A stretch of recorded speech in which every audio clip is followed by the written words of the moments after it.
Hi, this is Chris from Total Parts Plus, 29 Meadow Ave, Coopers Plains. Our phone number is 0738481382, and today we have a 2009 Holden Colorado DX single cab chassis ute, stock reference number 4112. This shape runs from the 5th month 2008 through to the 12th month 2011. It has a Y24 SE, 2.4 litre 4-cylinder petrol engine backed by a 5-speed manual rear-wheel drive transmission.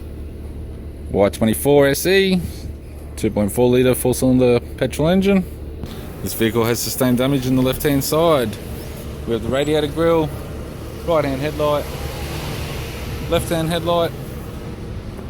This vehicle is fitted with factory 15-inch steel rims. The left front has a ball tyre.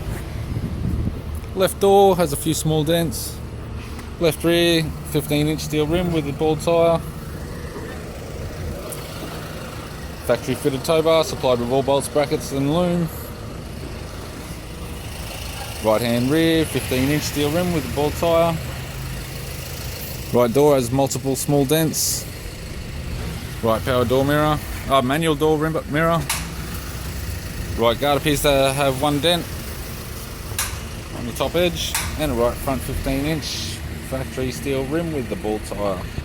We have the driver's side door trim. This vehicle is fitted with manual window regulators.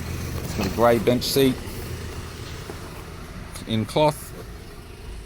Manual console, bench seat type, 5-speed manual gear shifter, heater controls, left sun visor, right sun visor, and the instrument cluster. I'm Chris from Total Parts Plus, and I'd like to thank you for watching this video.